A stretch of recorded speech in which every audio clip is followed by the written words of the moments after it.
নূহ আলাইহিস সালাতু ওয়াস সালাম শুরু করেছেন দাওয়াত দিয়ে, ইব্রাহিম আলাইহিস সালাতু ওয়াস সালাম শুরু করেছেন দাওয়াত দিয়ে, মুসা আলাইহিস সালাতু ওয়াস সালাম শুরু করেছেন দাওয়াত দিয়ে। আপনার কি মনে হয় যে মুসা আলাইহিস সালাম কি শুরুতে গিয়ে ইব্রাহিমের সাথে মারামারি শুরু করেছে? হ্যাঁ, না। আল্লাহ মুসা আলাইহিস সালামকে খুব ভালোভাবে বুঝিয়ে দিয়েছে যে তুমি খুব ভদ্র নম্র ভাষায় আগে দাওয়াত দিবা, দাওয়াত হচ্ছে প্রথম কাজ। ইব্রাহিম আলাইহিস সালাতু ওয়াস সালাম শুরুতেই মারামারি লেগে গেছেন তার পিতা আজরের সাথে অথবা নমরুদের সাথে, না, বরং তিনি দাওয়াত দিয়েছেন। তো দাওয়াতি কাজের, তাদের দাওয়াত যে কেমন দাওয়াত ছিল এবং তাদের দাওয়াত যে কেমন নিষ্কলুষ দাওয়াত ছিল যে তাদের দাওয়াতে ক্ষমতা পর্যন্ত নড়বড়ে হয়ে যেত। दावत का काम जारी रहेगा, इसलिए कि दावत का काम उलमा का काम है, अइम्माए दीन का काम है, मुहद्दिसीन का काम है, तबा ताबईन का काम है, ताबईन इज़ाम का काम है, सहाबाए किराम का काम है, खुलाफाए राशिदीन का काम है और हजरत मोहम्मद मुस्तफ़ा अलैहिस्सलाम का काम है।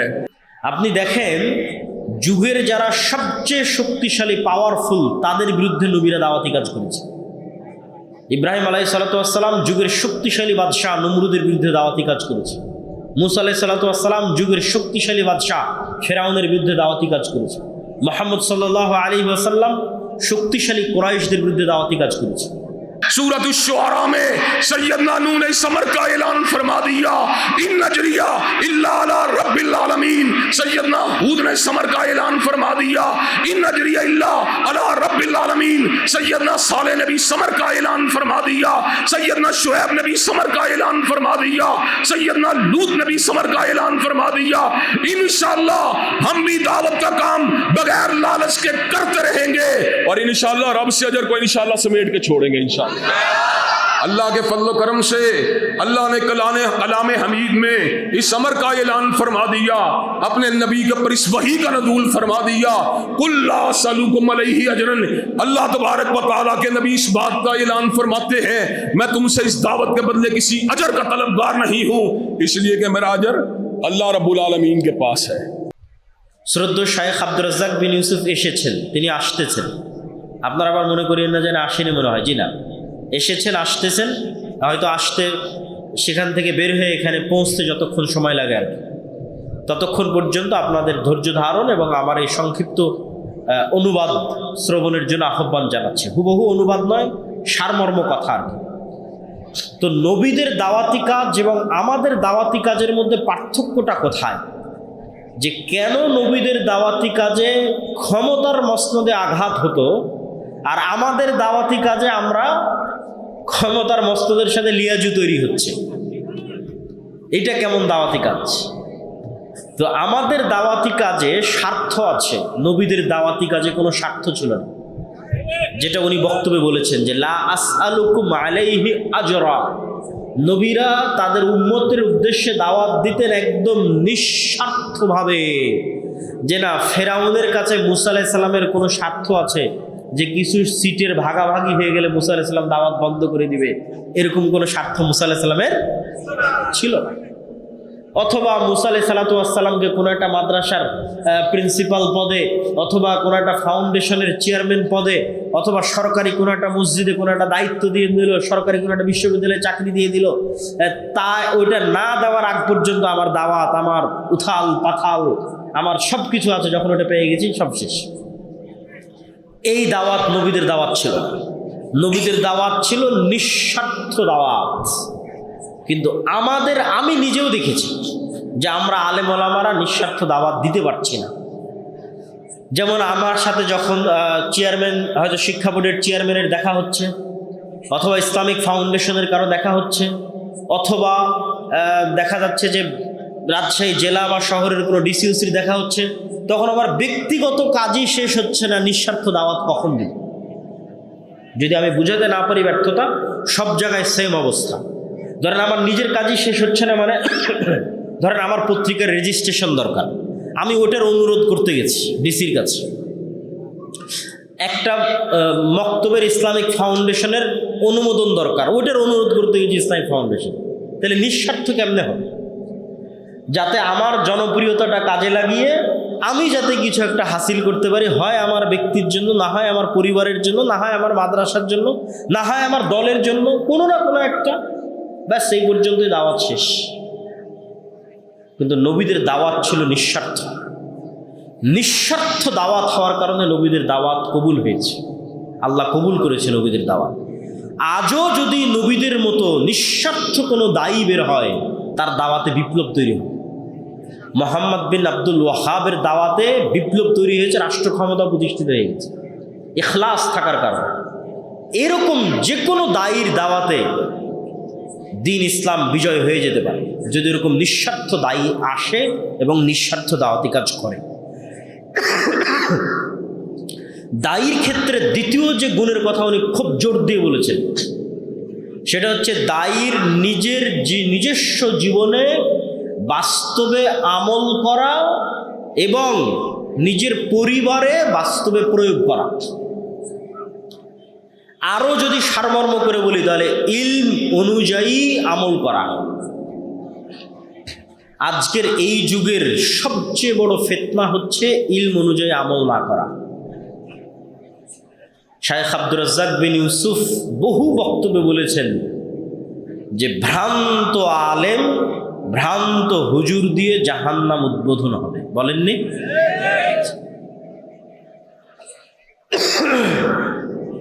তো এটা তো আর রাসূল সাল্লাল্লাহু আলাইহি ওয়াসাল্লাম এমনি বলেননি। ভ্রান্ত আলেম, ভ্রান্ত হুজুর দিয়ে জাহান্নাম উদ্বোধন হবে, এটা এমনি বলেন। আল্লাহ আমাদেরকে ক্ষমা করুক, আল্লাহুম্মা আমিন। আল্লাহ আমাদেরকে ইলম অনুযায়ী আমল করার তৌফিক দিক, আল্লাহুম্মা আমিন। তো ইলম অনুযায়ী আমল না করা অনেক বড় ভয়ঙ্কর বিষয়। উনি বলতে গিয়ে বলেছেন যে ইহুদি আলেমদের বৈশিষ্ট্য ছিল তারা ইলম অনুযায়ী আমল করত না। ইহুদিদের জন্মগত বৈশিষ্ট্য দ্বিচারিতা এবং মুনাফিকি। সেই দ্বিচারিতা এবং মুনাফিকি তারা অব্যাহত রেখেছিল। তো ইহুদি আলেমরা কখনো ইলম অনুযায়ী আমল করত না। তো ওরা আল্লাহ সুবহানাহু ওয়া তাআলা কোরআন মাজিদে বলেছে এটা ওই গাধার মতো, যেই গাধার পিঠে হাজার হাজার বই চাপিয়ে দেওয়া আছে কিন্তু গাধা জানে না আর ঘাড়ে কি চাপিয়ে দেওয়া আছে। আল্লাহ কোরআনে বলেছেন এবং আমাদের শায়েখ সেই কোরআনের আয়াত আপনাদের সামনে তেলাওয়াত করেছে। মূসা আলাইহিস সালাতু ওয়াস সালাম ফেরাউনের সামনে দুনিয়াবি শক্তির দিক থেকে যত দুর্বল ছিলেন, আজকের গাজার মানুষ ইসরায়েলের শক্তির সামনে দুনিয়াবি দিক থেকে অত দুর্বল নয়। যদি আমি বুঝাতে না পারি তাহলে আমার ব্যর্থতা, আর কেউ যদি কোরআন পড়ে বুঝতে না পারে তাহলে তার ব্যর্থতা, কোরআন না বুঝার ব্যর্থতা। আবারও কল্পনা করেন আজকের গাজার মানুষের দুনিয়াবি শক্তি আর ইসরায়েলের আজকের দুনিয়াবি শক্তি, দুটার মোকাবেলায় গাজার মানুষ যত দুর্বল, যত অসহায়। আজ থেকে 3000-4000 বছর আগে মূসা আলাইহিস সালাম এবং বানু ইসরাইল ফিরাউনের দুনিয়াবি শক্তির সামনে দুনিয়াবি দিক থেকে তার চেয়ে বেশি অসহায় ছিলেন। আর আজ এটা শুধু গাজার মানুষের কথা বললাম, আর পুরো মুসলিম বিশ্বের কথা যদি বলি তাহলে আর মূসা আলাইহিস সালামের উদাহরণ দিব না। পুরো মুসলিম বিশ্বের কথা বললে কাদের উদাহরণ দিব? তৎকালীন রোমান সাম্রাজ্য, মুহাম্মদ সাল্লাল্লাহু আলাইহি ওয়াসাল্লাম, আবু বকর, ওমর, ওসমান, আলীর যুগের রোমান সাম্রাজ্য পারস্য সাম্রাজ্যের তুলনায় খোলাফায়ে রাশিদিন দুনিয়াবি দিক থেকে, পারস্য এবং রোমান সাম্রাজ্যের তুলনায় খালিদ বিন ওয়ালিদের বাহিনী দুনিয়াবি দিক থেকে যতটা দুর্বল ছিল, আজকের সমগ্র বিশ্বের মুসলমানেরা এবং মুসলিম দেশগুলো আজকের আমেরিকা এবং ইসরায়েলের তুলনায় শতগুণ বেশি শক্তিশালী। আবারও বুঝেন, আমি এবার মূসা আলাইহিস সালাম আর ফেরাউনের উদাহরণ ছেড়ে দিয়েছি। এবার মুহাম্মদ সাল্লাল্লাহু আলাইহি ওয়াসাল্লাম এবং তার সাহাবীরা, আবু বকর, ওমর, ওসমান, খালিদ বিন ওয়ালিদ, আমর ইবনে আল-আস, আব্দুর রহমান বিন আউফ, এরা যুদ্ধ করছে, মুজাহিদ, উমাইয়া খেলাফা, বড় বড় যুদ্ধ হচ্ছে। তো ওদের দুনিয়াবি শক্তি আর রোমান এবং পারস্যদের দুনিয়াবি শক্তির যে তুলনা, ওই তুলনায় ওই যুগের মুসলমানদের দুনিয়াবি শক্তি ওই যুগের পারস্য এবং রোমানদের চাইতে যতটুকু ছিল, আজকের মুসলমানদের দুনিয়াবি শক্তি ওই যুগের মুসলমানদের তুলনায় শতগুণ বেশি। আপনারা কি আমার কথা বুঝছেন না বুঝতেছেন না? তাহলে মুসলমানেরা মাজলুম কেন? আর তখন কম শক্তি নিয়ে বিজয়ী কেন? পার্থক্য কোথায়? যে আবু বকর, ওমর, উসমান, খালিদ বিন ওয়ালিদ তাদের যুগে কম শক্তি নিয়ে, আজকের তুলনায় কম শক্তি নিয়ে বিজয়ী, আর আজকে আমরা বেশি শক্তি থাকার পরেও মাজলুম, পরাজিত। কেননা আজকের মুসলমানদের ঈমান বিল গায়েব নাই, অদৃশ্যের শক্তির উপর মজবুত বিশ্বাস নাই। আর যদি বলি খালিদ বিন ওয়ালিদ, আমর ইবনে আস, যারা জেরুজালেম বিজয় করেছিল, তাদের অদৃশ্য শক্তির প্রতি কেমন বিশ্বাস ছিল? তাহলে দুই একটা উদাহরণ দেখেন। আয়েশা রাদিয়াল্লাহু তাআলা আনহা বলছেন, রাসূলুল্লাহ সাল্লাল্লাহু আলাইহি ওয়াসাল্লাম খন্দকের যুদ্ধ শেষ করে এসে তরবারি রেখে গোসল করেছেন। জিব্রাইল আলাইহিস সালাতু ওয়াস সালাম এসে মুহাম্মদ সাল্লাল্লাহু আলাইহি ওয়াসাল্লামকে বলছে, ওয়াজাআতাস সিলাহ, আপনি আপনার অস্ত্র রেখে দিয়েছেন, আমরা তো অস্ত্র রাখিনি। মৃত ব্যক্তিকে জীবিত হতে দেখেছেন? এটা গায়েব। তো আজ থেকে 100 বছর আগের মানুষকে যদি বলতেন যে আমি এখানে কথা বলবো, সাথে সাথে ইংল্যান্ডে বসে শোনা যাবে, তখন গায়েব ছিল না? ছিল না গায়েব? যে আমি বাংলাদেশে বসে কথা বলবো আর এইগুলোর মাধ্যমে ইংল্যান্ডে বসে সাথে সাথে শুনবে, গায়েব। তো আজ থেকে 1400 বছর আগে রাসূল সাল্লাল্লাহু আলাইহি ওয়াসাল্লাম বলছেন যে আপনি কথা বলছেন, আল্লাহ সাথে সাথে শুনতেছে। তো মানুষ যদি মানুষের টেকনোলজি ব্যবহার করে আমার কথা সাথে সাথে শুনতে পারে আমেরিকা এবং ইংল্যান্ডে বসে, তো আমার এখনকার কথা মানুষ শুনতেছে, আল্লাহ শুনতেছে না? আমার এখনকার কথা আমেরিকা ইংল্যান্ডে বসা মানুষ সাথে সাথে শুনতেছে, আল্লাহ শুনতেছেন না? তা আমি তো মনে করি সায়েন্স অ্যান্ড টেকনোলজি গায়েবের পর্দা সরিয়ে দিচ্ছে, ঈমান ইয়াকিনের লেভেলে চলে আসার পর্যায়ে আছে। হয়তো আমরা ওইভাবে চিন্তা করতেছি। আজকে যেই সভ্যতার ওপর দাঁড়িয়ে আছে আধুনিক সভ্যতা, লাইট, ওয়েভ, তরঙ্গ, যেটার মাধ্যমে এগুলো সব চলতেছে, কম্পিউটার বলেন, ইন্টারনেট বলেন, রিমোট বলেন, ওই ওয়েভ, তরঙ্গ, সব কিছু এইটার উপর পুরো বিশ্ব দাঁড়িয়ে আছে। এইটাকেই যদি শুধু আপনি এইভাবে কল্পনা করেন, আমি বলতেছি এটা বাস্তব, সত্য, আল্লাহ সুবহানাহু ওয়া তাআলা এটার মুখাপেক্ষী নয়। কিন্তু মানুষই পারবে, যদি আল্লাহ মানুষকে ক্ষমতা দিত, আমি সেটা দেখাচ্ছি। তো মানুষই যদি পারে, তাহলে আল্লাহ কতটা পারেন সেটার বিশ্বাস অর্জনের জন্য। সেটা কি?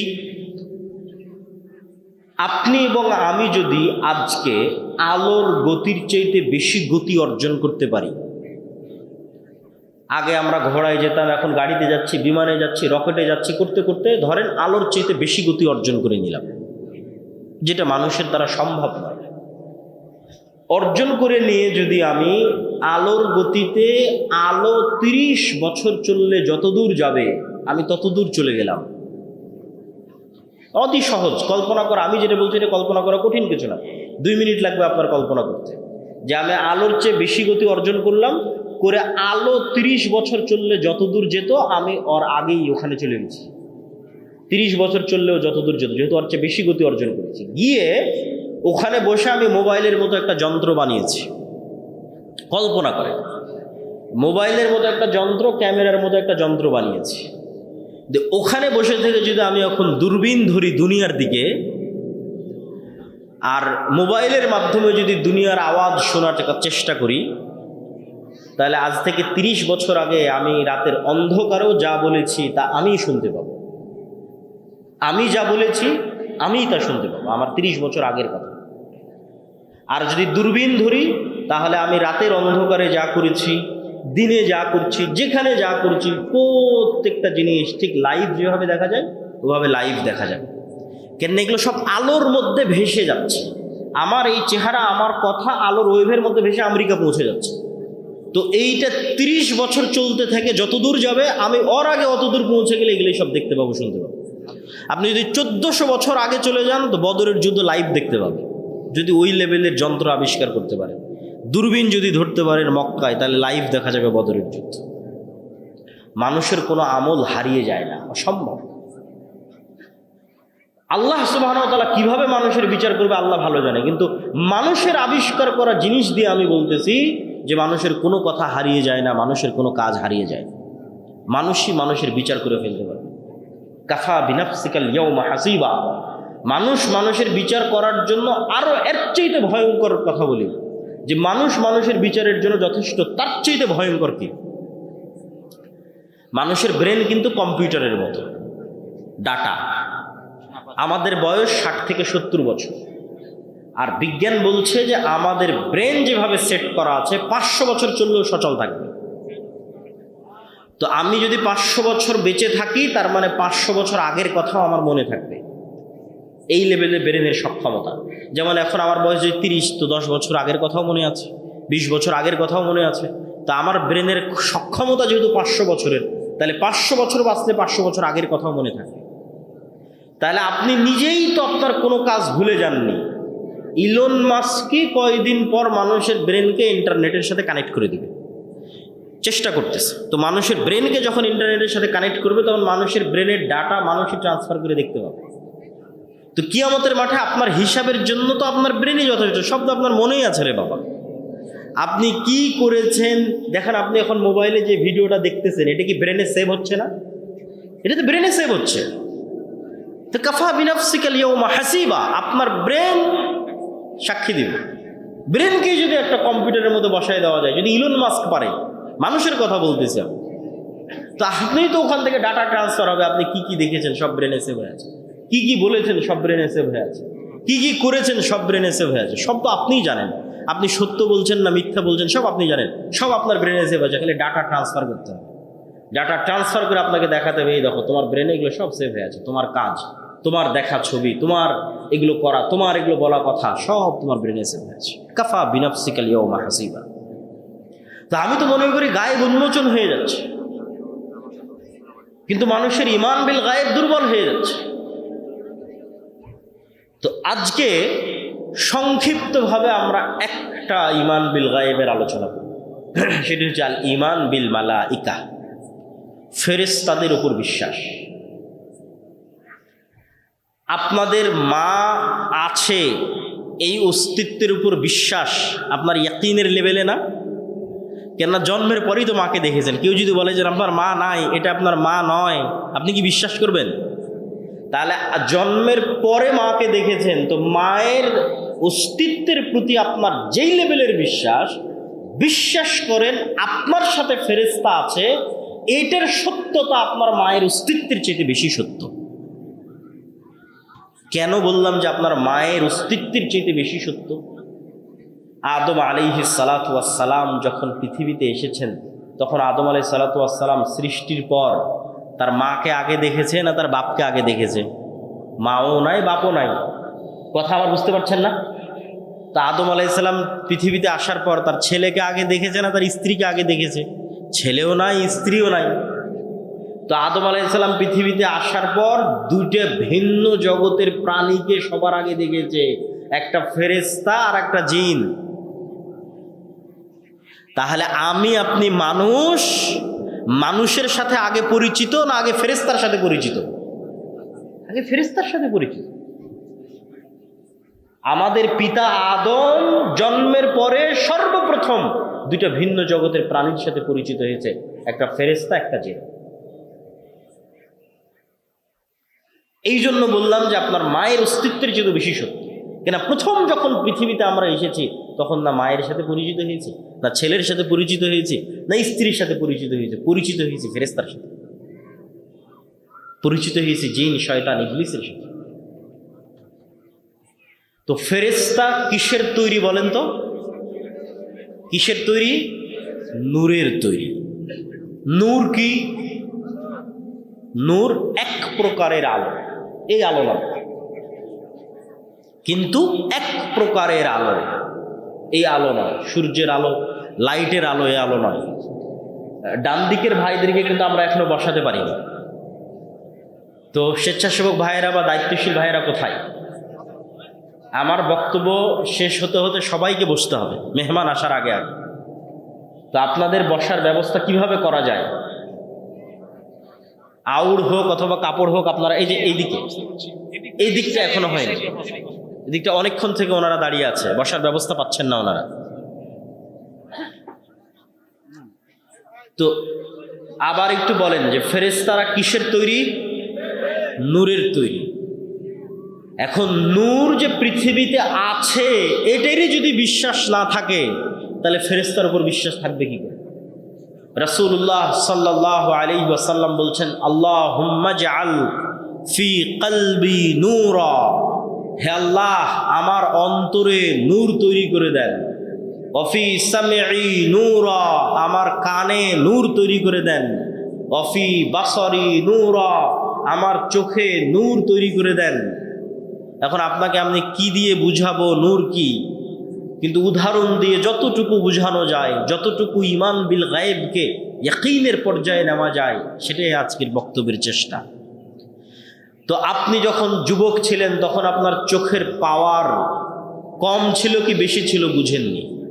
এখন যখন আস্তে আস্তে আবঝা দেখা শুরু করেছেন তখন বুঝতেছেন না আমার চোখের পাওয়ার তো কমতেছে, চশমা লাগাতে হবে। তাহলে চোখে পাওয়ার বলে কিছু আছে যেটা কমে এবং বাড়ে। তো আপনার চোখের পাওয়ারের অস্তিত্বটা যেমন, আপনার চোখে নূর তৈরি হওয়া তেমন। আপনি কানে শোনেন, আস্তে আস্তে কানে শোনা কমে যাচ্ছে, মেশিন লাগাতে হচ্ছে কানে শোনার জন্য। তো কানের শ্রবণের পাওয়ার যেমন, এই লেভেলের সত্য হচ্ছে কানে নূর তৈরি হওয়া। এটা সত্য, এটা অস্তিত্বশীল, এটা বাস্তব। ঠিক কালবে হৃদয়ে নূর তৈরি হওয়া, যে হৃদয়ে নূর নাই ওটা মৃত হৃদয়, মারা গেছে, আলো নাই, মৃত্যুবরণ করেছে। আর যে হৃদয়ে নূর আছে ওটা জীবিত হৃদয়। তো নূরের অস্তিত্ব আরো বাস্তব করার জন্য রাসূলুল্লাহ সাল্লাল্লাহু আলাইহি ওয়াসাল্লাম বলছেন যে সমগ্র পৃথিবী থেকে আর আল্লাহ থেকে, আল্লাহ এবং পৃথিবী এই দুটার মধ্যে পর্দা হচ্ছে আল্লাহর চেহারার পর্দা হচ্ছে নূর। লাউ কাশাফাহু, আল্লাহ যদি এই নূর সরিয়ে নিতেন তাহলে আল্লাহর চেহারার তাজাল্লিতে আসমান এবং জমিন জ্বলে পুড়ে ছারখার হয়ে যেত। তাহলে নূর অস্তিত্বশীল, যেটা আল্লাহ এবং সৃষ্টিজীবের মধ্যে আড় করে রেখেছে। এবং সমগ্র আসমান এবং জমিনের যত আলো আছে এই সমস্ত আলো একটাও নিজে থেকে অস্তিত্বশীল নয়। এদের সবগুলোর আলো আল্লাহ সুবহানাহু তাআলার নূরের প্রভাবে তারা এই আলোগুলো পেয়েছে। আল্লাহ সুবহানাহু তাআলার যদি নূর না থাকতো এগুলো সব নাই, কিচ্ছু নাই। এবং আল্লাহ সুবহানাহু তাআলার নূরের মাধ্যমে পৃথিবীর সকল কিছু একটা আরেকটার সাথে কানেক্টেড। আল্লাহ সুবহানাহু ওয়া তাআলা তার ক্ষেত্রে বলছেন নূরুস সামাওয়াতি ওয়াল আরজ, আল্লাহু নূরুস সামাওয়াতি ওয়াল আরজ, আল্লাহ হচ্ছেন আসমান এবং জমিনের নূর। আল্লাহ সুবহানাহু ওয়া তাআলা তার কোরআনকে নূর বলেছেন, তার দ্বীন ইসলামকে নূর বলেছেন। কোরআন থেকে নূর অর্জন করা যায়, কোরআন পড়ার মাধ্যমে হৃদয়ে নূর তৈরি করা যায়। নূর পৃথিবীতে একটা অস্তিত্বশীল জিনিস। আপনি বলবেন তাহলে চোখে দেখি না কেন? ফেরেশতা নূরের তৈরি, ফেরেশতা আছে, ফেরেশতা চোখে দেখি না কেন? নূর চোখে দেখি না কেন?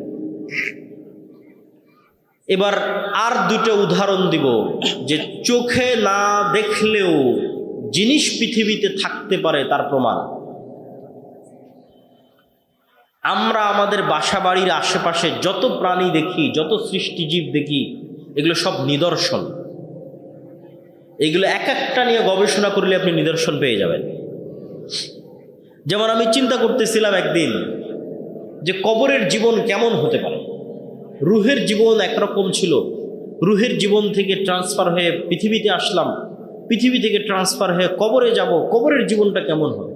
কবর থেকে ট্রান্সফার হয়ে আবার পরকালে যাব সেটা আর এক রকম। তো খুঁজতে খুঁজতে খুঁজতে খুঁজতে খুঁজতে খুঁজতে আল্লাহ সুবহানাহু ওয়া তাআলার একটা প্রাণী পেলাম, প্রজাপতি। প্রজাপতি প্রথমে শুঁয়োপোকা থাকে, আপনারাও পড়ে দেখতে পারেন, বাস্তবে গ্রামগঞ্জে থাকেন, বাস্তবে পরীক্ষা করে দেখতে পারেন। প্রথমে প্রজাপতি শুঁয়োপোকা থাকে এবং পোকা হিসেবে 1 মাস সে জীবনযাপন করে, বিভিন্ন গাছের পাতা খায়। 1 মাস জীবনযাপন, 1.5 মাস 2 মাস জীবনযাপন করার পর পোকাটা নিজেই মারা যায়। তার চারিপাশে খোলস তৈরি করে মারা যায়। চারিপাশে খোলস তৈরি করে মারা যাওয়ার পর ওই খোলসের মধ্যে বিবর্তন হতে থাকে, হতে হতে হতে হতে হতে হতে হতে আবার 1 মাস পর ওই পুরো খোলসটা পড়ে গিয়ে একটা জ্যান্ত তরতাজা প্রজাপতি হয়ে আকাশে উড়াল দেয়। তো মধ্যের 1 মাস এভাবে মৃত অবস্থায় থাকলো, তার আগের 1 মাস পোকা অবস্থায় থাকলো, আর শেষে প্রজাপতি হয়ে আকাশে উড়াল দিল। তো প্রজাপতির ক্ষেত্রে যদি এটা সত্য হয়, তো মানুষের ক্ষেত্রে হতে পারে না? অস্বাভাবিক কিছু। তো আল্লাহর প্রত্যেকটা সৃষ্টিজীবের মধ্যে নিদর্শন আছে। তো আমি আপনার চেহারা যেভাবে দেখতেছি আর আপনি আমাকে যেভাবে দেখতেছেন, পৃথিবীর অন্য প্রাণীরা আমাদের এভাবে দেখে না। আপনি আমাকে যেভাবে সাদা কালো হিসেবে দেখতেছেন আর আমি আপনাকে যেভাবে সাদা কালো হিসেবে দেখতেছি, পৃথিবীর অন্য প্রাণীরা আমাদেরকে এভাবে দেখে না। তার একটা উদাহরণ দেখেন, জি এই দিকে মনোযোগ দেন। তার একটা উদাহরণ হচ্ছে কুকুর। কুকুরের ঘ্রাণ শক্তি মানুষের ঘ্রাণ শক্তির চাইতে 10,000 গুণ বেশি।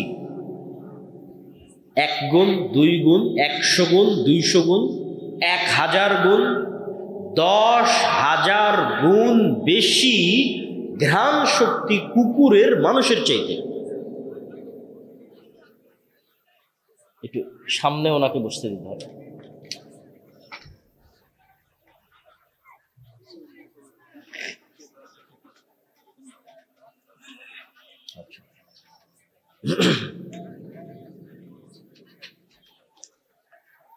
আমরা সবাই একটু, যেহেতু মেহমান চলে এসেছে, আমরা সবাই একটু শান্তভাবে বসে পড়ি।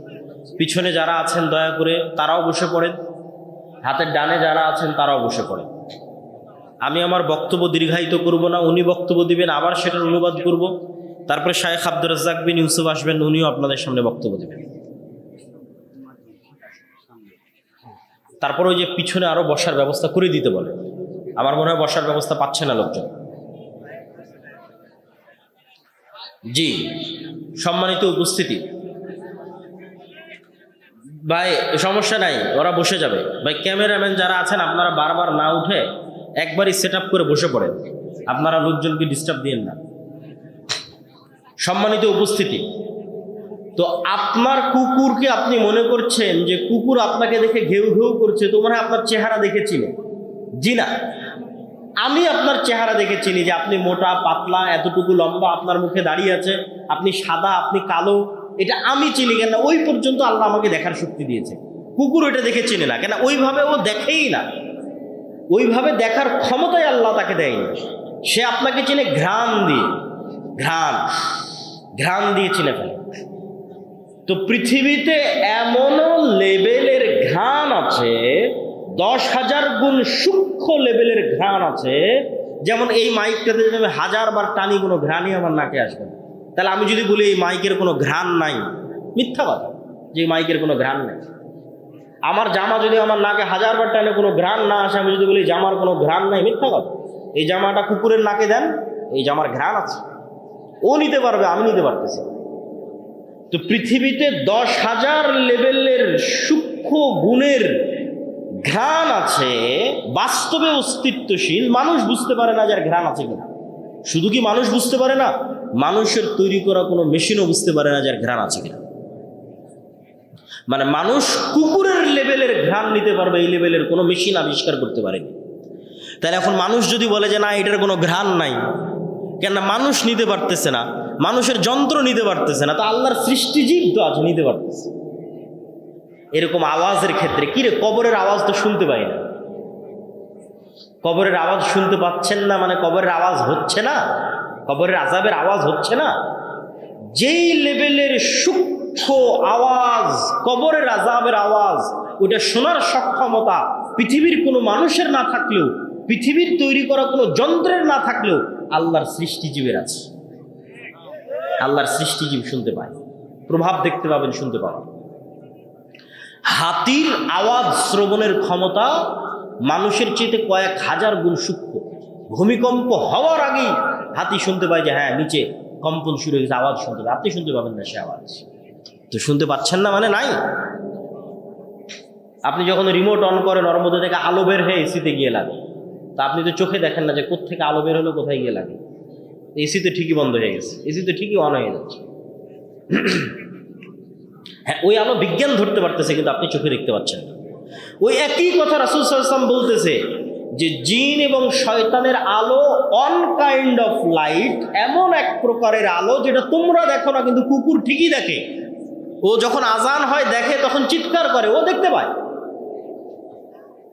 আর ঠিক নূর, ফেরেশতা যে নূরের তৈরি, এটা পৃথিবীতে আছে, অস্তিত্বশীল, ওয়ান কাইন্ড অফ লাইট, এক প্রকারের আলো যেটা তোমরা দেখো না কিন্তু আল্লাহর তৈরি মোরগ সৃষ্টিজীব ঠিকই দেখতে পায়।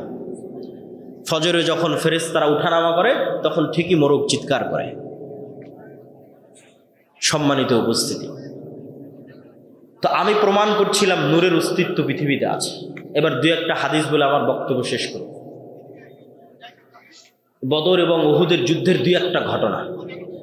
আব্দুর রহমান বিন আউফ রাদিয়াল্লাহু তাআলা আনহু বলছে, আল্লাহর নবী, আমার দুই পাশে সাদা পোশাকধারী দুই ব্যক্তি খুব ভয়ঙ্করভাবে যুদ্ধ করতেছিল, যাদেরকে আমি মদিনায় কোনোদিন দেখিনি। রাসূল সাল্লাল্লাহু আলাইহি ওয়াসাল্লাম বললেন, এরা দুইজন ছিল জিবরাইল আর মিকাইল। বলেন আল্লাহু আকবার। এক সাহাবী বলতেছে, রাসূল সাল্লাল্লাহু আলাইহি ওয়াসাল্লাম, আমি একজন মুশরিকের পিছনে ধাওয়া করলাম, তাকে আহত করার জন্য, আঘাত করার জন্য। আমার আঘাতের আগে সে উল্টে পড়ে আছে এবং তার ক্ষত স্থান থেকে রক্ত বের হচ্ছে। রাসূল সাল্লাল্লাহু আলাইহি ওয়াসাল্লাম বললেন, এটা তৃতীয় আসমান থেকে আসা ফেরেশতা ছিল। এগুলো ঘটনার অভাব নাই। উহুদের যুদ্ধে হানজালা রাদিয়াল্লাহু তাআলা আনহু মারা গেছে, সাহাবীরা বলছে তাকে গোসল দিতে হবে। আল্লাহর নবী বলছে তাকে ফেরেশতারা অলরেডি গোসল দিয়ে দিয়েছে। মুআজ রাদিয়াল্লাহু তাআলা আনহু, সাদ বিন মুআজ, তার জানাজা ৭০,০০০ ফেরেশতা অংশগ্রহণ করেছে, রাসূল সাল্লাল্লাহু আলাইহি ওয়াসাল্লাম বলছেন। জাবের রাদিয়াল্লাহু তাআলা আনহুকে রাসূল সাল্লাল্লাহু আলাইহি ওয়াসাল্লাম বলছেন, তোমার পিতার জানাজা ফেরেশতারা ছায়া দিয়ে আছে। এরকম একদিন মজলিসে, আমি শুধু সংক্ষেপে বলে যাচ্ছি, এরকম একদিন মজলিস রাসূল সাল্লাল্লাহু আলাইহি ওয়াসাল্লাম বসে আছে, একজন ব্যক্তি আসলো, কেউ তাকে চেনে না, অথচ মদিনা এখনো কত ছোট শহর, তখন মাত্র ৭০০-১০০০ মানুষের শহর, সবাই সবাইকে চেনে। আর বিমানের সফর নয়, কত দূরের সফর। বলছে ইসলাম কি, ইমান কি, ইহসান কি, সব উত্তর দিয়ে যখন ফেরত চলে গেল, আল্লাহ নবী বলল, জানো কে এসেছিল? জিবরাইল এসেছিল। আজকে আমার ঘরে জিবরাইল আসেনি কেন? ঘরে ছবি আছে, ছবি সরাও, জিবরাইল আসবে। জিবরাইল আমাকে বারবার মেসওয়াক করতে বলছে কেন? মুখে গন্ধ আছে। বলছে তোমরা পেঁয়াজ রসুন খেয়ে মসজিদে আসিও না কেন? ফেরেশতাদের কষ্ট হয়। কতটা কানেক্টিং ফেরেশতাদের অস্তিত্ব সাহাবীদের জীবনের সাথে, রাসূল সাল্লাল্লাহু আলাইহি ওয়াসাল্লামের জীবনের সাথে কতটা কানেক্টেড। আর আপনি এবার বুকে হাত দিয়ে জিজ্ঞেস করেন, আপনি বিশ্বাসই করেন না ফেরেশতা আছে? এমনি মুখে বলেছেন আল্লাহর উপর ঈমান আছে, ফেরেশতার উপর ঈমান আছে। এবার খালিদ বিন ওয়ালিদের ঈমানের লেভেল দেখেন, ওমর ইবনুল খাত্তাবের ঈমানের লেভেল দেখেন। ওরা তো সচক্ষে দেখছে যে যুদ্ধের মাঠে ফেরেশতা যুদ্ধ করতেছে, বদর, উহুদ, খন্দক, হুনাইন যুদ্ধ করতেছে ফেরেশতা। ফেরেশতার যুদ্ধের ধুলা উঠতেছে, ফেরেশতারা আসতে রাসূল সাল্লাল্লাহু আলাইহি ওয়াসাল্লামের সাথে কথা বলতেছে। কত ঘটনা নেবেন আপনি ফেরেশতা সাল্লাল্লাহু আলাইহি ওয়াসাল্লামের জীবনের, অসংখ্য, অগণিত। সম্মানিত উপস্থিতি, ফেরেশতা এবং শয়তানের অস্তিত্ব পরস্পর বিপরীত। আপনি ফেরেশতাদের সাথে বন্ধুত্ব করছেন না শয়তানের সাথে বন্ধুত্ব করছেন আপনার উপর। আর আপনি যদি বলেন যে আমার ঈমান এত দুর্বল, তারপরও যদি কোনো উপায় থাকে ফেরেশতাদের অস্তিত্ব বোঝার, তা একটা উপায় আপনাকে দিয়ে যাই, আজকেই পরীক্ষা করতে পারেন যে এই পৃথিবীতে আল্লাহর ফেরেশতা আছে, এখানেও ফেরেশতারা বসে আছে। আপনার মায়ের অস্তিত্বের চাইতে সত্য যে আপনার সাথে ফেরেশতা আছে, আপনার পিতা এবং আপনার সন্তানের অস্তিত্বের চাইতে সত্য যে আপনার সাথে ফেরেশতা আছে, এখানেও বসে আছে এবং তারা থাকে। একটা এক্সপেরিমেন্ট, একটা পরীক্ষা। ঠিক যদি বিমানের টিকিট থাকে, ট্রেনের টিকিট থাকে, তখন যেমন নিয়ত থাকে যে বিমানের টিকিট ধরতে হবে, ট্রেন ধরতে হবে, সকালবেলা পরীক্ষা থাকলে যেমন নিয়ত থাকে, ওই লেভেলের একদিন নিয়ত করবেন যে কাল সকালে ফজরে আমাকে উঠতে হবে সালাতের জন্য। আর দুনিয়ার কোনো মানুষকে বলার দরকার নাই যে আমাকে ঘুম থেকে উঠে দিও, ফোনে অ্যালার্ম দেওয়ার দরকার নাই যে আমাকে ঘুম থেকে উঠে দিও। কেন বলবেন মানুষকে? কেন দিবেন ফোনে অ্যালার্ম? আল্লাহর ফেরেশতা তো পৃথিবীতে আছে। আমার কথা বুঝতে পারেননি ওরা? আপনি বিশ্বাস কেন করতে পারছেন না যে ফেরেশতা আছে? মানুষকে কোনো বলা লাগবে, ফেরেশতারাই তো আছে আপনাকে জাগিয়ে দেওয়ার জন্য। রাসূল সাল্লাল্লাহু আলাইহি সাল্লাম বলতেছে, আপনি এইভাবে ঘুমালে আপনার মাথার পাশে একজন ফেরেশতা থাকবে ফজর পর্যন্ত, আপনার দায়িত্ব নেই। আপনি মানুষকে কেন বলতে যাবেন? আপনি পরীক্ষা করেন। ফেরেশতা আপনাকে ফজরে ঘুম থেকে উঠিয়ে দেওয়ার জন্য যে কোনো রাস্তা অবলম্বন করতে পারে, সেটা যেভাবেই হোক, সেটা আপনার বাচ্চা কাদার মাধ্যমে হোক, সেটা ঝড়ের বাতাসের মাধ্যমে হোক, সেটা বিদ্যুৎ যাওয়ার মাধ্যমে হোক, সেটা মশা কামড়ের মাধ্যমে হোক, সেটা আপনার কানের মধ্যে ডাইরেক্ট আজানের আওয়াজ ঢুকিয়ে দেওয়ার মাধ্যমে হোক, আপনাকে জাগাবে। ফেরেশতারা পৃথিবীতে আছে সবসময় বিচলমান, কিন্তু আমাদের ঈমান বিল গায়ব নাই। মূসা আলাইহিস সালাতু ওয়াস সালামকে আল্লাহ এটাই শিখিয়েছে যে মূসা, যেই লাঠি দিয়ে তুমি গাছের পাতা পাড়তে, যেই লাঠি দিয়ে তুমি লাফ দিয়ে গর্ত পার হয়ে যেতে, তোমার ওই হাতের লাঠিকে আমি সাপ বানিয়ে দিলাম, যাও। যাতে তুমি শিখো যে দুনিয়ায় মানুষ যা দেখে এগুলোই সব নয়, এরও ঊর্ধ্বে মহাশক্তিমান আল্লাহ আছে, তার উপর ভরসা রাখো। এটা যাতে মূসা শিখে। কেননা মূসার লড়াই হবে পৃথিবীর সবচেয়ে শক্তিশালী বাদশাহ ফেরাউনের সাথে, অত্যাচারী বাদশাহ ফেরাউনের সাথে। দুনিয়াবী লজিকে এই লড়াই বিজয় অর্জন অসম্ভব। যদি কেউ, মূসা আলাইহিস সালাম যদি ন্যূনতম চেষ্টা করতেন আমি দুনিয়াবী মাধ্যমে ফেরাউনের সাথে বিজয় অর্জন করতে যাব, তাহলে ওই যে মন্দির পাহারা দেওয়ার মতো কম্প্রোমাইজ করতে হতো। কোনো রাস্তা ছিল না মূসা আলাইহিস সালামের সাথে। কিন্তু উনি জানতেন আল্লাহর শক্তি সম্পর্কে, আল্লাহর ক্ষমতা সম্পর্কে, ফলত কোনো প্রকার কম্প্রোমাইজ ছাড়া উনি বিজয় অর্জন করেছেন। তো ঈমান বিল গায়েব যেই দিন মুসলমানদের মজবুত হয়ে যাবে, মুসলমানদের বিজয় সুনিশ্চিত। কেননা শক্তি ক্ষমতা ফেরাউনের তুলনায় মূসার যত দুর্বল ছিল, আজকের মুসলমানদের অত দুর্বল নয়। আর শক্তি ক্ষমতা আবু বকর, ওমর, উসমানের, পারস্য রোমানের তুলনায় যত দুর্বল ছিল, আজকের মুসলমানদের অত দুর্বল নয়। দুর্বল কিসে? ঈমানই নাই আল্লাহর উপর, আল্লাহর শক্তির উপর, এটাই দুর্বল। তো আল্লাহর উপর বিশ্বাস অর্জন করতে হবে, ফেরেশতাদের উপর বিশ্বাস অর্জন করতে হবে। আগামী 6 ও 7 নভেম্বর আল জামিয়া সালাফিয়া ডাঙ্গিপাড়া পবা রাজশাহীতে সালাফি কনফারেন্স। আপনাদের এখানেও মেহমান এসেছে, তিনি তো থাকবেনই, এবং দেশ বিদেশের আরও ওলামায়ে কেরাম সেখানে উপস্থিত থাকবেন। আপনাদের সকলের উপস্থিত হওয়ার উদাত্ত আহ্বান। যাবেন তো ইনশাআল্লাহ? ইনশাআল্লাহ, আল্লাহ কবুল করুন। আর আজকে দাওয়া ইলাল্লাহর মাধ্যমে আমাদের যে বিভিন্ন মক্তবগুলো পরিচালিত হয়, সেগুলোর অধীনে এই প্রোগ্রাম আয়োজিত হয়েছে। আমি জানি না স্বেচ্ছাসেবকরা রেডি আছে কিনা। তারা যদি রেডি থাকে, তারা যদি ভিতরে যায় আপনাদের কাছে সহযোগিতার জন্য, এই মুহূর্তে রেডি থাকলে আমি যাওয়ার আহ্বান করব। যদি যায় তাহলে আপনারা সর্বোচ্চ পর্যায়ের সহযোগিতা করার চেষ্টা করবেন। আলহামদুলিল্লাহ, আমাদের দাওয়া ইলাল্লাহর অধীনে প্রায় 600টা মক্তব সমগ্র বাংলাদেশে পরিচালিত হচ্ছে, যার জাতীয় মক্তব প্রতিযোগিতা এবছর টিভি চ্যানেলে আয়োজিত হবে ইনশাআল্লাহ, আল্লাহ সুবহানাহু ওয়া তাআলা যদি কবুল করে। আর যে বিষয়ে আমি আলোচনা করতেছি এবছর, আল ঈমান বিল গায়ব, এই বিষয়ে বই আসতেছে, আল্লাহর পথে যাত্রা নামে সালাফি কনফারেন্সে প্রকাশিত হচ্ছে। যদি যান তাহলে আশা করি নিতে পারবেন ইনশাআল্লাহ। দলিল তো বিস্তারিত এখানে অত বলতে পারলাম না, সব ওখানে পয়েন্ট বাই পয়েন্ট বিভিন্ন দলিল দেওয়া আছে। কেন আমার অবজারভেশন হচ্ছে মুসলমানদের ঈমান বিল গায়বই নাই। ঈমানই নাই তো কী করবে? কম্প্রোমাইজ করা ছাড়া আর কোনো রাস্তা নাই। আর যদি ঈমান থাকে, কম্প্রোমাইজ করা লাগবে না, বাংলাদেশের ক্ষমতা লাগবে না, কোরআনে সারা পৃথিবীর ক্ষমতা অর্জনের রাস্তা বলে দেওয়া আছে। কিসের বাংলাদেশ? কারো যদি ঈমান বিল গায়ব অর্জন হয়ে যায়, তো সারা পৃথিবীর ক্ষমতা অর্জন করতে হবে। কেননা ওই লেভেলের বিশ্বাস চলে আসলে পারমাণবিক বম পানীয় হয়ে যেতে পারে। ওই লেভেলের ইয়াকিন যদি আসে, তাহলে পারমাণবিক বম পানীয় হয়ে যাবে। কেননা সাউন্ড টেকনোলজি সবচেয়ে পাওয়ারফুল। এখনকার টেকনোলজি লাইটের টেকনোলজি, আর আমি বলছি সবচেয়ে পাওয়ারফুল হলো সাউন্ড টেকনোলজি, যেটা আল্লাহ সুবহানাহু ওয়া তাআলা সুলাইমান আলাইহিস সালামকে দিয়েছিলেন। ওমা উতীতু মিনাল ইলমি ইল্লা কালিলা, অল্প দিয়েছিলেন। সাউন্ড টেকনোলজি মানে এই মাইকেরও একটা কথা বোঝার ক্ষমতা আছে, এই কাপড়েরও একটা কথা বোঝার ক্ষমতা আছে, প্রত্যেকটা সৃষ্টিজীবের কথা বোঝার ক্ষমতা আছে। কি বললে বুঝবে আমি জানি না। তো আল্লাহ সৃষ্টি করেছে কুন ফায়াকুন আওয়াজ দিয়ে। ইসরাফিল যখন বাঁশিতে ফুৎকার করবে, আওয়াজে ধ্বংস হয়ে যাবে, মানে ওই আওয়াজ আসমান বুঝে যে কোন আওয়াজে তাকে ধ্বংস হতে হবে। এই সোফা ওই আওয়াজ বুঝে, যে আওয়াজ বুঝলে ফেটে বিচ্ছিন্ন হয়ে যাবে, ধ্বংস হয়ে। কিন্তু কোন আওয়াজ এই সোফা বুঝবে আমি জানি। এই জন্য রাসূল সাল্লাল্লাহু আলাইহি ওয়াসাল্লাম বলছে, কিয়ামতের পূর্ব মুহূর্তে শহর বিজয় হবে মুসলমানদের আল্লাহু আকবার আওয়াজে শহর বিজয় হয়ে যাবে। নেন ইরানের এই যে বিজ্ঞানীদের হত্যা করা হলো, হামাসের নেতাদের হত্যা করা হলো ওয়েভ দিয়ে, মোবাইলের বিস্ফোরণ। দূর থেকে ওয়েভ ছেড়েছে ইসরায়েল থেকে, মোবাইল এখানে বিস্ফোরণ হয়ে গেছে। মানে এই মোবাইলের ওই ওয়েভ বোঝার ক্ষমতা আছে। তো ওই ওয়েভ বোঝার যেমন ক্ষমতা আছে, এই মোবাইলের আওয়াজ বোঝারও ক্ষমতা আছে। সে আওয়াজ আমরা জানি। আর কোরআন কার আওয়াজ? কোরআন কার আওয়াজ? তাহলে সবচেয়ে শক্তিশালী টেকনোলজি মুসলমানদের কাছে আছে। এরা গেছে কম্প্রোমাইজ করতে। কিন্তু কোরআনের অপমান, দিনের অপমান, ইসলামের অপমান। কম্প্রোমাইজ ছাড়াই বিজয় সম্ভব যদি ঈমান বিল গায়ব থাকে। আমি আমার সংক্ষিপ্ত বক্তব্য এখানেই শেষ করছি এবং এই মুহূর্তে আপনাদের সামনে আল্লামা সাহেব बैठ के तकरीर करेंगे यहाँ पे, वहीं पे, ঠিক। তো এখন আপনাদের সামনে বক্তব্য নিয়ে আসবেন পাকিস্তানের আল্লামা ইহসান ইলাহি জহির রাহিমাহুল্লাহ। मेरे बंगाली दोस्तों, आज मैं आपके सामने दावत कॉन्फ्रेंस में दावत और दाई के औसाफ और जिम्मेदारियों के हवाले से अपनी चंद गुजारिशात को पेश करने के लिए आया हूँ।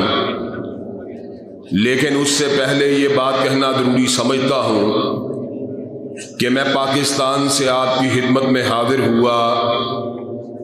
आप इस वक्त बांग्लादेश के अंदर मौजूद हैं। मेरी ज़ुबान आपकी ज़ुबान में इख्तलाफ हो सकता है, मेरे लिबास और आपके लिबास में इख्तलाफ हो सकता है, लेकिन अल्लाह के फजल व करम से मुसलमान बंगाल का रहने वाला हो या पाकिस्तान का, मशरिक का रहने वाला हो या मगरिब का, शुमाल का रहने वाला हो या जनूब का, अल्लाह के फजल व करम से जब तक कलमाए तौहीद ला इलाहा इल्लल्लाह को पढ़ने वाला एक भी मुसलमान जिंदा है, मुसलमानों को आपस में कोई भी जुदा नहीं कर सकता।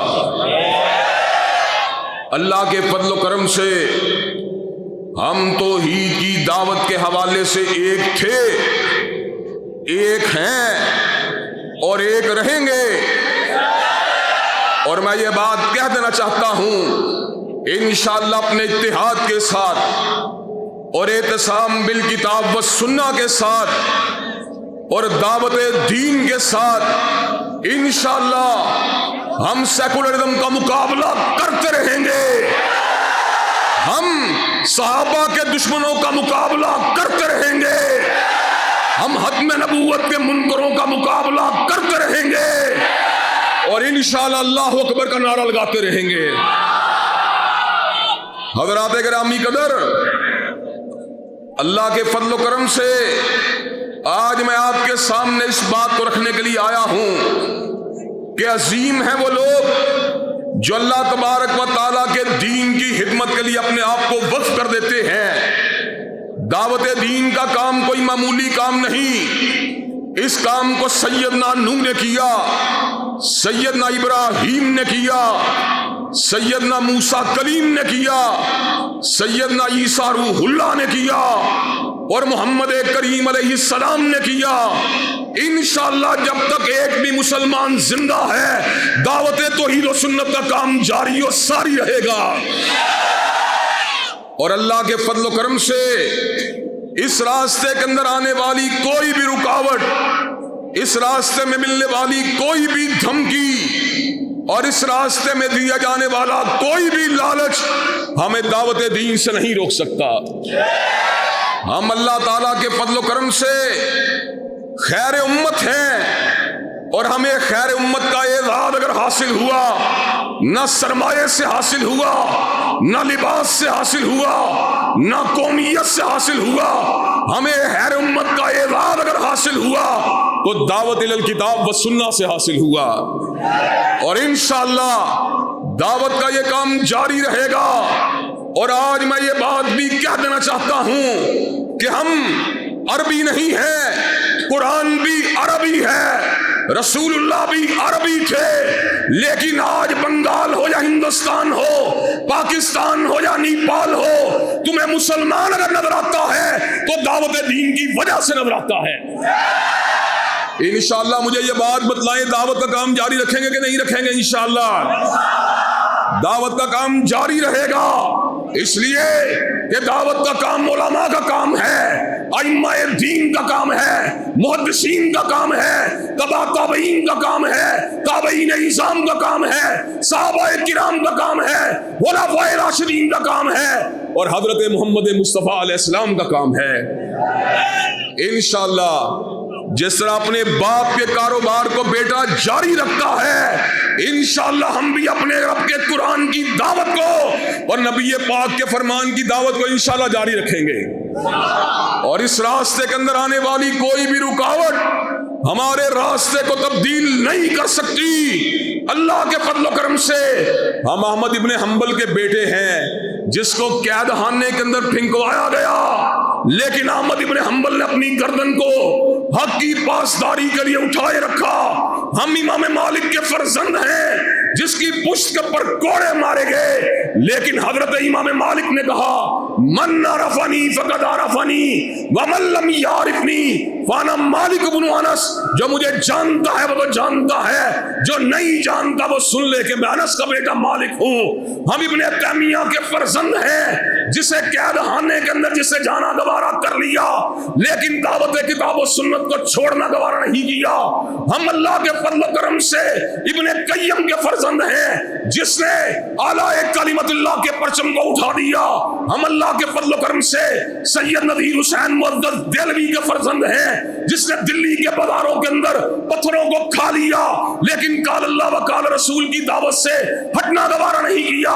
بنگال کے اندر، بہار کے اندر، پٹنہ کے اندر، دیگر مقامات کے اوپر، سعادت پور کے اندر علماء اہل سنت کو اور علماء اہل حدیث کو پھانسی کے پھندوں پر لٹکا دیا گیا، لیکن علماء اہل حدیث نے اللہ کے فضل و کرم سے ہر قربانی کو دینا گوارا کر لیا، لیکن دعوت دین کو چھوڑنا گوارا نہیں کیا۔ حضرات گرامی قدر، مجھے یہ بات بتلاؤ، کیا تم بر صغیر کے علماء اہل سنت اور علماء اہل حدیث اور بنگال کے علماء اہل سنت اور علماء اہل حدیث کے پیغام کو آگے پہنچانے کے لیے تیار ہو انشاءاللہ؟ ان کے مشن کو جاری رکھنے کے لیے تیار ہو انشاءاللہ؟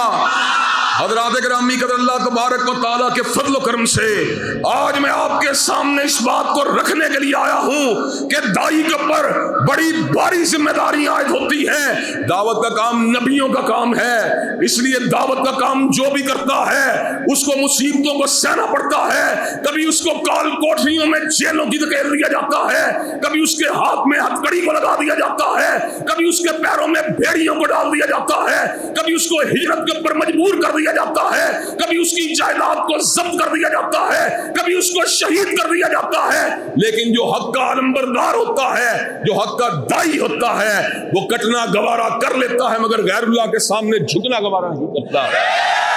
حضرات گرامی قدر، دعوت کا کام مصیبت کو اپنی طرف بلانے والا کام ہے، لیکن داعی جو ہوتا ہے اس کی نگاہ دنیا سے ملنے والی تکالیف کے اوپر نہیں ہوتی، بلکہ اس کی نگاہ اگر ہوتی ہے جنت کے محلات پہ ہوتی ہے، حوروں کی رفاقت پہ ہوتی ہے، غلمان کی خدمت پہ ہوتی ہے، حریر و دیبا کے لباس پہ ہوتی ہے۔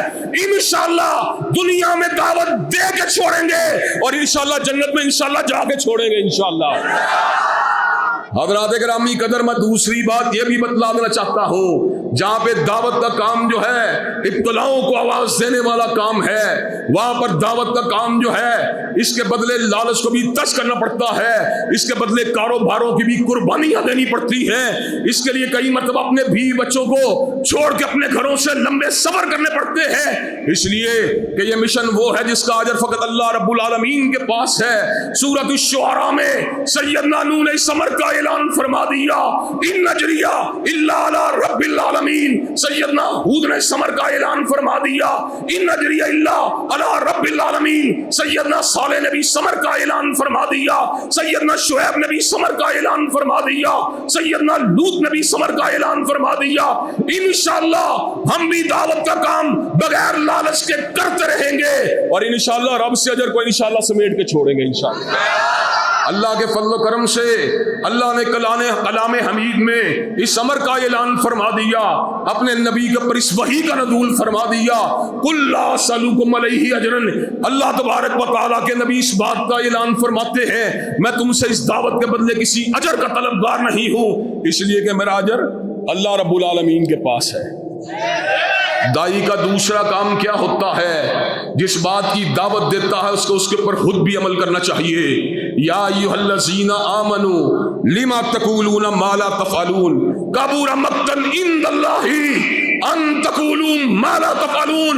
जो किताब और सुन्नत का दाई होता है, जब वो नमाज की दावत देता है उसको खुद भी नमाजी होना चाहिए। जब वो रोज़े की दावत देता है उसको खुद भी रोज़ों को रखने वाला होना चाहिए। जब वो दाढ़ी की दावत देता है उसको खुद भी दाढ़ी को रखना चाहिए। जब वो पर्दे की दावत देता है उसको अपनी बीवी बेटी को भी पर्दा करवाना चाहिए। जो दाई अपने बच्चों को और अपने घर वालों को अपनी जात के ऊपर दीन को नाफिज नहीं करता, अल्लाह ने कुरान मजीद में यहूदी उलमा की मिसाल दी। किसके साथ मिसाल दी? गधे के साथ मिसाल दी, जिसके ऊपर किताबों को लादा तो गया है, लेकिन उलमा यहूद जो हैं वो इस किताब के ऊपर अमल करने के लिए आमादा और तैयार नहीं है। हज़रात गिरामी कदर, तीसरी बात क्या है? दाई जो होता है वो अल्लाह से मोहब्बत करने वाला होता है, अल्लाह से प्यार करने वाला होता है, अल्लाह से डरने वाला होता है। वमिनन नासी मन यत्तखिदु मिन दूनिल्लाहि अंदादा युहिब्बूनहुम कहुब्बिल्लाह वल्लज़ीना आमनू अशद्दु हुब्बन लिल्लाह। दाई की मोहब्बत न माल से होती है, न शोहरत से होती है, न हुकूमत से होती है, न दुश्मनों के ऊपर उसकी नजर होती है। दाई की मोहब्बत अगर होती है या अल्लाह से होती है या रसूलुल्लाह से होती है। अल्लाह के फजलो करम से परवरदिगार आलम की मोहब्बत जब दाई के दिल में होती है तो फिर वो अपनी बात जो कहता है उसके ऊपर खुद भी अमल करता है। उसका दिल जो होता है अल्लाह की मोहब्बत से मुअल्लक होता है। जब वो तन्हाई के अंदर बैठता है तो रब की मोहब्बत के अंदर उसकी आंखों से आंसू जारी हो जाते हैं, रब की मोहब्बत के अंदर उसका दिल पिघलता ही चला जाता है। और दाई के ऊपर यह भी जिम्मेदारी आयद होती है, दाई हक की बात करता है, वो ना लोगों की जेब को देखता है, ना उनकी पोशाक को देखता है, ना हुक्मराना ने वक्त के ज़ाब्तों को देखता है। दाई की निगाह अगर होती है तो पासदारी हक पे होती है। अल्लाह के फजल करम से मौलाना अब्दुल्ला गज़नवी ने रफ़ाए सबाबा की सुन्नत के लिए गज़ना को छोड़ना गवारा कर लिया। अल्लाह के फजल करम से जब तक अहले सुन्नत और अहलुल हदीस का एक फर्जंद भी जिंदा है, इंशाअल्लाह हक की दावत देते रहेंगे, बातिल के सामने सीना सपर होते रहेंगे और इंशाअल्लाह अल्लाह के फजल करम से जब तक जिंदा है ऐलान हक इंशाअल्लाह करते ही रहेंगे।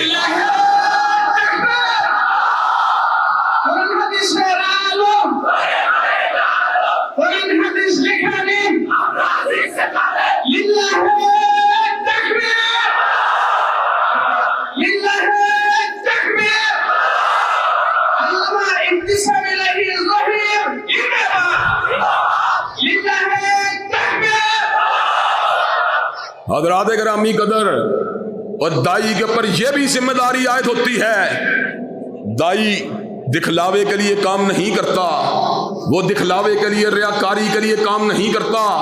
जो रियाकारी के लिए नमाजें पढ़ता है उसकी नमाज को पलटा दिया जाएगा। जो रियाकारी के लिए इल्म को हासिल करता है उसके इल्म को पलटा दिया जाएगा। जो रियाकारी के लिए जिहाद करता है उसके जिहाद को मुसरत कर दिया जाएगा। जो रियाकारी के लिए सहावत करता है उसकी सहावत को पलटा दिया जाएगा, अमल उसका कबूल किया जाएगा। फाबुदिल्लाह मुखलिसन लहुद्दीन, जो अल्लाह के लिए खालिस होता है इंशाअल्लाह रियाकारी को अपने बूट की डोकर के पर उड़ा के छोड़ेंगे और इंशाअल्लाह अपने रब से मुलाकात की तैयारी करके छोड़ेंगे इंशाअल्लाह। हज़रात गिरामी कदर, जो दाई होता है वो हक और बातिल की आमेदश कभी नहीं करता, इसलिए कि जहां वो पूरी हक बात को बयान करता है वहां पर मसलहत की कोई जंजीर उसके रास्ते के अंदर रुकावट नहीं बन सकती। उसे पता होता है अगर मैंने झूठ बोला तो लोग गुमराह हो जाएंगे। आलिम हक को इस बात का पता होता है अगर मैंने कितमाने हक किया लोगों को ठोकर लग जाएगी। एक बंदे की गलती एक बंदे की गलती होती है, लेकिन दाई की गलती के साथ हजारों लोगों के फिसलने का अंदेशा होता है। चुनाचे दाई जब भी बात करता है वो अबलागे हक के साथ करता है, वो कितमाने हक के लिए कभी भी बात नहीं करता।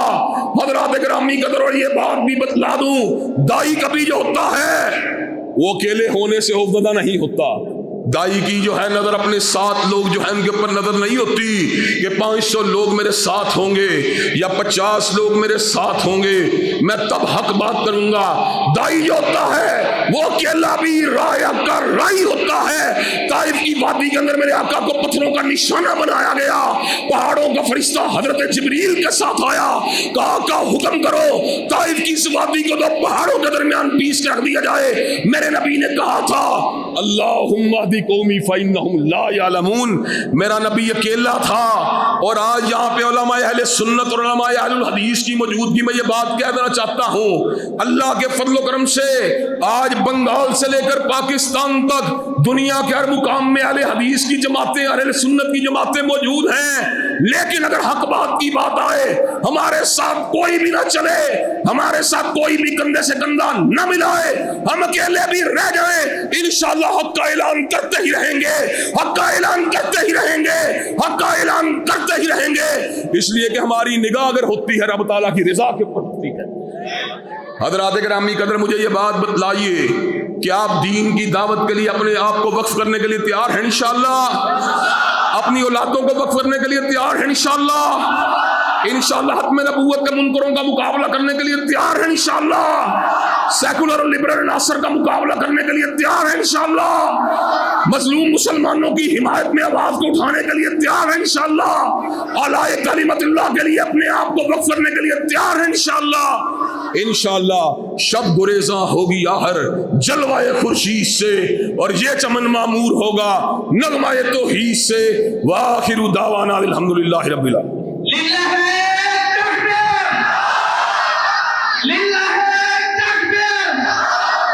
সকল বিধান বাতিল করো, অহির বিধান কায়েম করো। লিল্লাহে তাকবীর। এই পর্যায়ে আমাদের সম্মানিত মেহমানের বক্তব্যকে আমাদের ভাষায় বোঝাবেন আমাদের সম্মানিত প্রিয় ভাই, যোগ্য পিতার যোগ্য সন্তান শায়েখ আব্দুল্লাহ বিন আব্দুর রাজ্জাক হাফিজাহুল্লাহ।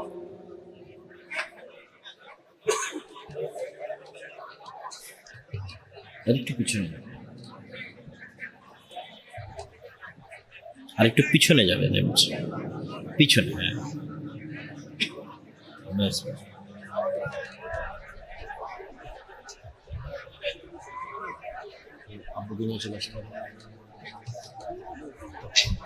আসসালামু আলাইকুম ওয়া রাহমাতুল্লাহি ওয়া বারাকাতুহু।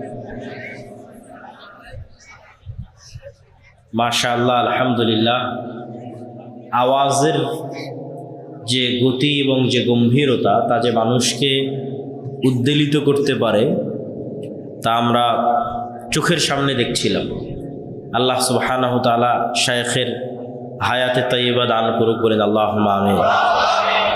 তার খেদমতকে কবুল করুক, আল্লাহুম্মা আমিন। উনি যে সংক্ষিপ্ত বিষয়ে আলোচনা করছিলেন, সেই সংক্ষিপ্ত বিষয়টি ছিল দাওয়াত। যে দাওয়াতি কাজ করতে হয়, কেন করতে হয়, কিভাবে করতে হয়, এটিকেই ওনার মতো করে খুব সুন্দর করে তুলে ধরছিলেন। আর আমি আমার মতো করে সংক্ষিপ্ত সারমর্ম আপনাদের সামনে তুলে ধরার চেষ্টা করব। উনি বলতেছিলেন যে দাওয়াত এটা শুধু আজকে আলেম ওলামা দাওয়াত দিচ্ছে এটা নয়, আজকে মসজিদ মাদ্রাসায় দাওয়াতি কাজ হচ্ছে এটা নয়, শুধু সাহাবীরা দাওয়াত দিতেন, তাবিরা দাওয়াত দিতেন এটা নয়, শুধু আমাদের নবী মুহাম্মদ সাল্লাল্লাহু আলাইহি ওয়াসাল্লাম দাওয়াত দিতেন এটা নয়, বরং তারও আগে একদম আদিকাল থেকে আদম আলাইহিসসালাতু ওয়াসসালাম থেকে শুরু করে যত যুগে যত নবী এসেছেন, উনি নবীদের নাম ধরে ধরে বলেছেন যে নবীদের মূল কাজই ছিল দাওয়াত দেওয়া। কিন্তু দুঃখজনক হলেও সত্য, আমরা কিন্তু দাওয়াতি কাজকেই সবচেয়ে কম গুরুত্ব দিই, অথচ সব নবীর শুরুই ছিল দাওয়াত দিয়ে।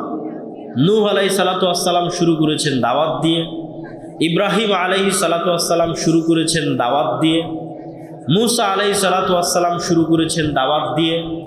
আপনার কি মনে হয় যে মুসা আলাইহিস সালাম কি শুরুতে গিয়ে ইব্রাহিমের সাথে মারামারি শুরু করেছে? হ্যাঁ, না। আল্লাহ মুসা আলাইহিস সালামকে খুব ভালোভাবে বুঝিয়ে দিয়েছে যে তুমি খুব ভদ্র নম্র ভাষায় আগে দাওয়াত দিবা। দাওয়াত হচ্ছে প্রথম কাজ। ইব্রাহিম আলাইহিসসালাম শুরুতেই মারামারি লেগে গেছেন তার পিতা আজরের সাথে অথবা নমরুদের সাথে না, বরং তিনি দাওয়াত দিয়েছেন। তো দাওয়াতি কাজের তাদের দাওয়াত যে কেমন দাওয়াত ছিল এবং তাদের দাওয়াত যে কেমন নিষ্কলুষ দাওয়াত ছিল যে তাদের দাওয়াতে ক্ষমতা পর্যন্ত নড়বড়ে হয়ে যেত। আপনি দেখেন যুগের যারা সবচেয়ে শক্তিশালী পাওয়ারফুল তাদের বিরুদ্ধে নবীরা দাওয়াতি কাজ করেছে। ইব্রাহিম আলাইহিসসালাম যুগের শক্তিশালী বাদশাহ নমরুদের বিরুদ্ধে দাওয়াতি কাজ করেছে। মুসা আলাইহিসসালাম যুগের শক্তিশালী বাদশাহ ফেরাউনের বিরুদ্ধে দাওয়াতি কাজ করেছে। মুহাম্মদ সাল্লাল্লাহু আলাইহি ওয়াসাল্লাম শক্তিশালী কুরাইশদের বিরুদ্ধে দাওয়াতি কাজ করেছে। শ্রদ্ধেয় শাইখ আব্দুর রাজ্জাক বিন ইউসুফ এসেছেন, তিনি আসতেছেন। আপনারা আবার মনে করিয়েন না যেন আসেনি মনে হয়, জি না, এসেছেন, আসতেছেন। হয়তো আসতে সেখান থেকে বের হয়ে এখানে পৌঁছতে যতক্ষণ সময় লাগে আর কি, ততক্ষণ পর্যন্ত আপনাদের ধৈর্য ধারণ এবং আমার এই সংক্ষিপ্ত অনুবাদ শ্রবণের জন্য আহ্বান জানাচ্ছে। হুবহু অনুবাদ নয়, সারমর্ম কথা আর কি। তো নবীদের দাওয়াতি কাজ এবং আমাদের দাওয়াতি কাজের মধ্যে পার্থক্যটা কোথায়? যে কেন নবীদের দাওয়াতি কাজে ক্ষমতার মসনদে আঘাত হতো আর আমাদের দাওয়াতি কাজে আমরা ক্ষমতার মসনদের সাথে লিয়াজু তৈরি হচ্ছে? এটা কেমন দাওয়াতি কাজ? তো আমাদের দাওয়াতি কাজে স্বার্থ আছে, নবীদের দাওয়াতি কাজে কোনো স্বার্থ ছিল না। যেটা উনি বক্তব্যে বলেছেন যে লা আসআলুকুম আলাইহি আজরা, নবীরা তাদের উম্মতের উদ্দেশ্যে দাওয়াত দিতেন একদম নিঃস্বার্থভাবে।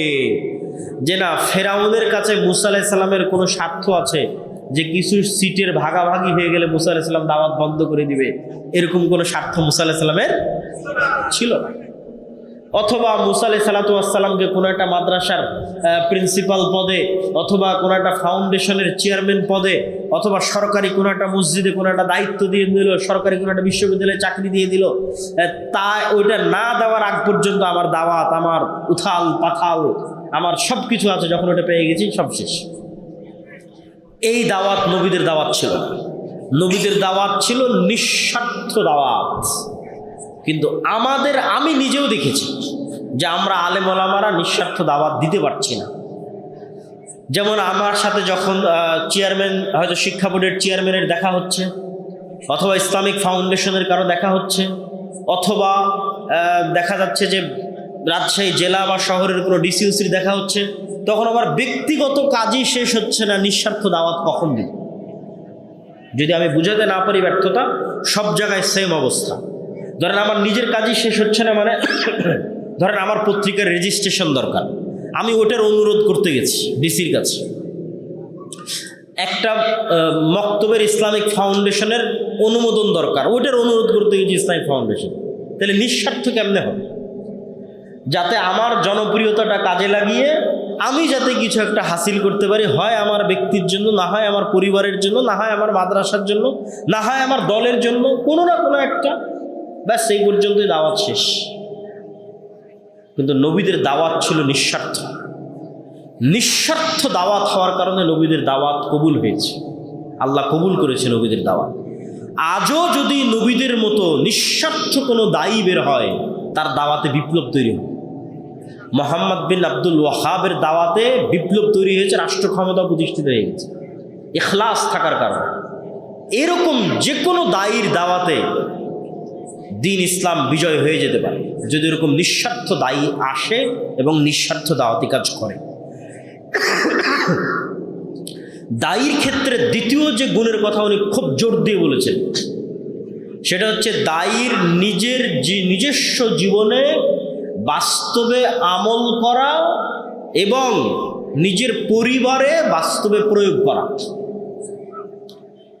আরও যদি সারমর্ম করে বলি তাহলে ইলম অনুযায়ী আমল করা। আজকের এই যুগের সবচেয়ে বড় ফিতনা হচ্ছে ইলম অনুযায়ী আমল না করা। শাইখ আব্দুর রাজ্জাক বিন ইউসুফ বহু বক্তব্যে বলেছেন যে ভ্রান্ত আলেম, ভ্রান্ত হুজুর দিয়ে জাহান্নাম উদ্বোধন হবে, বলেননি?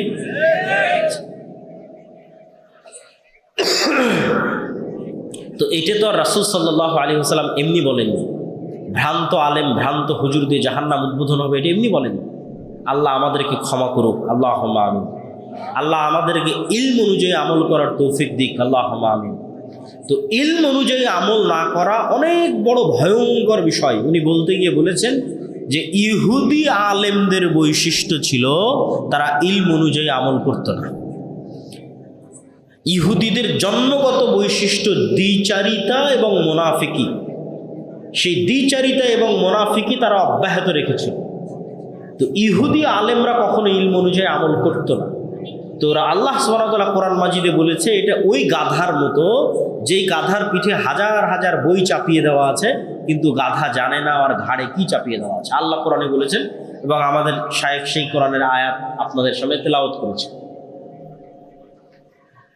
তো শুধু কি তাই, জাহান্নামের আগুনে ইলম অনুযায়ী আমল না করার কারণে ব্রেনের উপর আঘাত করে, মাথার উপর আঘাত করে মাথা ফাটিয়ে দেওয়া হবে।